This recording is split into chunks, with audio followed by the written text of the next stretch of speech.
بسم اللہ الرحمن الرحیم۔ شروع کرتا ہوں اللہ کے پاک نام سے جو بہت بڑا مہربان نہایت رہنے والا ہے۔ دوستوں، بہنوں، بھائیوں، بزرگوں، السلام علیکم ورحمۃ اللہ وبرکاتہ۔ تاریخ اسلام میں حضرت خالد بن ولید کی داستان جاری ہے۔ اس کی سوانح یاد کو ہم 133 نمبر قسط میں ہم آپ کو خوش آمدید کہتے ہیں۔ تو دوستوں، بہنوں، بھائیوں، بعض مورخوں نے لکھا ہے کہ حضرت خالد بن ولید کی پہ کامیابیاں دیکھ کر خالد بن سعد کو خیال آیا کہ حضرت خالد بن ولید نے فارس کو شکستیں دی ہیں تو وہ رومیوں کو بھی ایسی ہی شکستیں دے گا، حضرت خالد بن ولید کی طرح نام پیدا کرے۔ ابن ہشام اور ایک یورپی مورخ ہنری سمتھ نے یہ بھی لکھا کہ خلیفۃ المسلمین خالد بن سعد کی قیادت اور صلاحیتوں سے واقف تھے، اس لیے انہوں نے اسلام کو بڑی جنگوں سے دور رکھا تھا، لیکن وہ اس کی باتوں میں آ گئے۔ حضرت خالد بن ولید نے بھی فراز کے مقام پر رومیوں سے ٹکر لی تھی، لیکن سرحد پر مار کاٹ لڑا تھا، انہوں نے آگے جانے کی غلطی نہیں کی تھی۔ خالد بن سعد نے امیر المومنین حضرت ابو بکر صدیق کا جواب ملتے ہی اپنے دستوں کو کوچ کا حکم دیا اور شام کی سرحد میں داخل ہوئے۔ اس وقت شام میں ہرقل رومی حکمران تھا، اسے جنگوں کا بہت زیادہ تجربہ تھا۔ رومیوں کی اپنی جنگی تاریخ اور روایت تھی، وہ اپنی فوج کو انہی کے مطابق ٹریننگ دیا کرتے تھے۔ یہ تقریباً انہی دنوں کا واقعہ ہے جب حضرت خالد بن ولید فراز کے مقام پر رومیوں، فارسیوں اور عیسائیوں کے متحدہ لشکر کے خلاف لڑے اور انہیں شکست دی تھی۔ اس سے رومی محتاط، مستعد اور چوکس ہو گئے تھے، انہوں نے اپنی فوج کو ہر لمحہ تیار رہنے کا حکم دے رکھا تھا۔ حضرت خالد بن ولید وہیں تیاری کر رہے تھے۔ ادھر خالد بن سعد نے آگے کے احوال کو معلوم نہ کیے، کوئی جاسوس آگے نہ بھیجا اور اندھا دھند بڑھتے گئے۔ آگے رومی فوج کی کچھ نفری خیمہ جان تھی۔ خالد بن سعد نے دائیں بائیں دیکھے بغیر اس پر حملہ کر دیا۔ رومیوں کا سلاح بہان تھا جو جنگی چالوں کے لحاظ سے حضرت خالد بن ولید کے ہم پلہ تھا۔ خالد بن سعد نے نہ سمجھ سکا کہ رومیوں کی جس نفری پر اس نے حملہ کیا اس کی حیثیت جال میں دانے کی ہے، اور وہ انہی میں الجھ گیا۔ تھوڑی ہی دیر بعد اسے پتہ چلا کہ اس کے اپنے دستے رومیوں کے گھیرے میں آ گئے اور عقب سے رومی ان پر حلہ بولنے کے لیے بڑے آ رہے ہیں۔ خالد بن سعد کے لیے اپنے دست کو بچانا ممکن ہو گیا۔ اس نے حرکت کی کہ اپنے محافظوں کو ساتھ لے کر میدان جنگ سے بھاگ گیا اور اپنے دستوں کو رومیوں کے رحم و کرم پر چھوڑ دیا۔ مسلمانوں کے ان دستوں میں مشہور جنگجو اکرمہ بن ابو جہل بھی تھے۔ اس ابتر صورتحال میں انہوں نے اپنے ہراساں دستوں کی کمان لے لی اور ایسی چالیں چلی کہ اپنے دستوں کو تباہی سے بچا لائے۔ جانی نقصان تو ہوا اور زخمیوں کی تعداد بھی خاصی تھی۔ خالد بن سعد کے بھاگ جانے سے تمام دستوں کی جنگی قیدی بننے کے حالات پیدا ہو گئے تھے۔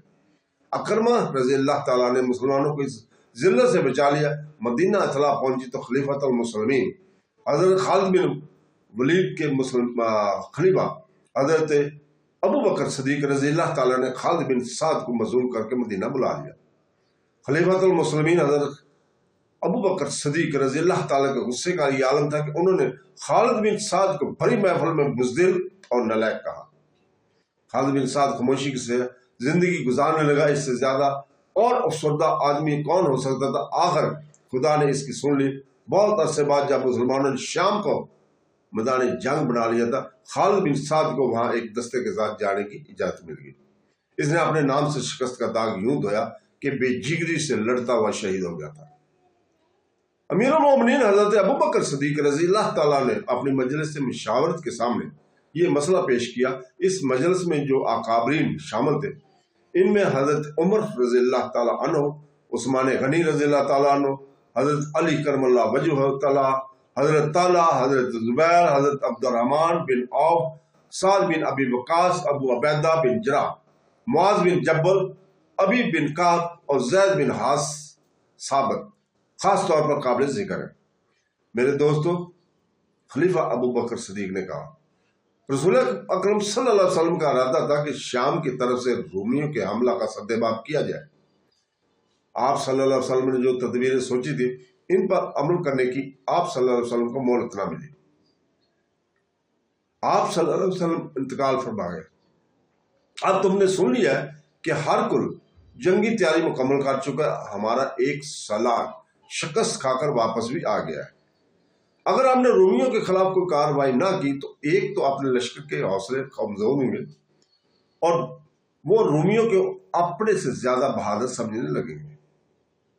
دوسرا نقصان یہ ہوگا کہ رومی آگے بڑھائیں گے اور ہمارے لیے خطرہ بھی بن جائیں گے۔ اس صورتحال میں تم مجھے کیا مشورہ دو گے؟ یہ بھی یاد رکھنا کہ ہمیں مزید فوج کی ضرورت ہے۔ امیر المومنین حضرت عمر رضی اللہ تعالیٰ نے کہا، آپ کے عزم کو کون رد کر سکتا ہے؟ میں محسوس کر رہا ہوں کہ شام پر حملے کا اشارہ اللہ تعالیٰ کی طرف سے ملا ہے۔ لشکر کے لیے مزید نفری بھرتی کریں اور جو کام رسول پاک صلی اللہ علیہ وسلم کرنا چاہتے تھے اسے ہم پورا کریں گے۔ امیر المومنین عبد الرحمن بن عوف نے کہا، اللہ کی سلامتی ہے تم پر، غور کر لے، رومی ہم سے طاقتور ہیں۔ خالد بن سعد کا انجام دیکھ ہم رسول پاک صلی اللہ علیہ وسلم کے ارادوں کو ضرور پورا کریں گے، لیکن ہم اس قابل نہیں کہ رومیوں پر بڑے پیمانے کا حملہ کر سکیں۔ کیا یہ بہتر نہیں ہوگا کہ ہمارے دستہ رومیوں کی سرحدی چوکیوں پر حملے کرتے رہیں اور ہر حملے کے بعد دور پیچھے آ جائیں؟ اس طرح رومیوں کا آہستہ آہستہ نقصان ہوتا رہے گا اور اپنے مجاہدین کے حوصلے کھلتے جائیں گے۔ اس دوران ہم اپنے لشکر کے لیے لوگوں کو اکٹھا کرتے رہیں گے۔ امیر المومنین، لشکر میں اضافہ کر کے تم خود جہاد پر روانہ ہو جاؤ اور چاہو تو قیادت کسی اور سردار کو دے دو۔ مورخوں نے اس دور کی تحریروں کے حوالے سے لکھا کہ تمام مجلس پر خاموشی طاری ہوگی۔ عبد الرحمن بن عوف نے بڑی جرأت سے اپنا مشورہ پیش کیا تھا۔ ایسا لگتا تھا جیسے اب کوئی اور بولے گا ہی نہیں۔ خاموش کیوں ہو گئے ہو تم؟ امیر المومنین نے کہا، اپنے مشورے دو، کون شک کر سکتا ہے تمہاری دیانتداری پہ؟ عثمان بن عفان نے کہا، بے شک تم مسلمانوں کے اور دین کی بھلائی چاہتے ہو، پھر کیوں نہیں تم حکم دیتے کہ شام پر حملہ کرو؟ نتیجہ جو بھی ہوگا ہم سب بھگت لیں گے۔ مجلس کے دوسرے شرکا نے عثمان بن عفان کی تائید کی اور متفقہ طور پر کہا کہ دین اور رسول پاک صلی اللہ علیہ وسلم کی امت کے وقار کے لیے مسند خلافت سے جو حکم ملے گا اسے سب قبول کریں گے۔ تم سب پر اللہ تعالیٰ کی رحمت ہے۔ خلیفۃ المسلمین نے آخر میں کہا، میں کچھ امیر مقرر کرتا ہوں، اللہ تعالیٰ کی اور اس کے رسول پاک صلی اللہ علیہ وسلم کے بعد اپنے امیروں کی اطاعت کرو، اپنی نیتوں اور ارادوں کو صاف رکھو، بے شک اللہ انہی لوگوں کے ساتھ ہوتا ہے۔ امیر المومنین ابو بکر صدیق رضی اللہ تعالیٰ کا مطلب یہ تھا کہ شام پر حملہ ہوگا اور رومیوں کے ساتھ جنگ لڑی جائے گی۔ مجلس پر پھر خاموشی طاری ہو گئی۔ محمد حسین ہیکل لکھتا ہے کہ یہ خاموشی ایسی تھی کہ جیسے وہ رومیوں سے ڈر گئی ہوں یا انہیں امیر المومنین رضی اللہ تعالیٰ کے یہ فیصلہ پسند نہ آیا ہو۔ حضرت عمر رضی اللہ تعالیٰ نے سب کی طرف دیکھا اور ان کی آنکھیں جذبات کی شدت سے سرخ ہو گئیں۔ اے مومنین، حضرت عمر بن عفان نے گرج کر کہا، کیا ہو گیا تمہیں؟ خلیفہ کی آواز پر لبیک کیوں نہیں کہتے؟ کیا خلیفہ نے اپنی بھلائی کے لیے کوئی حکم دیا ہے؟ کیا خلیفہ کے حکم میں تمہاری بھلائی شامل نہیں؟ امت رسول کی بھلائی نہیں؟ بولو لبیک کہو اور آواز اپنے دلوں سے نکالو۔ مجلس کا سکوت ٹوٹ گیا، لبیک لبیک کی آوازیں اٹھی اور سب نے متفقہ طور پر کہا وہ رومیوں سے ٹکر لیں گے۔ آج سے واپس آ کر خلیفۃ المسلمین حضرت ابو بکر صدیق رضی اللہ تعالیٰ نے مدینہ میں گھڑ دوڑ، نیزہ بازی، تیغ زنی، تیر اندازی اور کشتیوں کا مقابلہ منعقد کرایا۔ ارد گرد کے قبیلوں کو بھی اس مقابلے میں شرکت کی دعوت دی گئی تھی۔ 3 دن مدینہ میں انسانوں کے ہجوم کا یہ عالم رہا کہ گلیوں میں چلنے کو راستہ نہیں ملتا تھا، کوئی جگہ نہیں رہی تھی۔ جدھر نظر جاتی تو گھوڑے اور اونٹ کھڑے نظر نہیں آتے تھے، دف اور نکیریاں بجتی ہی رہتی تھی۔ قبیلے اپنے شہ سواروں اور پہلوانوں کو جلوسوں کی شکل میں لا رہے تھے۔ 3 دن ہر طرح کے مقابلے ہوتے رہے۔ جن قبیلوں کے آدمی جیت جاتے وہ قبیلے میدان میں آ کر ناچتے، کودتے اور چلا چلا کر خوشی کا اظہار کیا کرتے تھے۔ ان کی عورتیں اپنے جیتنے والے آدمی کی مداح میں گیت گایا کرتی۔ مقابلے میں باہر کا کوئی گھوڑ سوار یا تیغ زن یا کوئی شتر سوار زخمی ہو جاتا تو مدینہ کا ہر باشندہ اسے اٹھا کر اپنے گھر لے جانے کی کوشش کرتا تھا۔ مدینہ والوں کی میزبانی نے قبیلوں کے دل مول لیے۔ مقابلوں اور میلوں کا یہ اہتمام خلیفۃ المسلمین حضرت ابو بکر صدیق نے کیا تھا۔ مقابلے کے آخری روز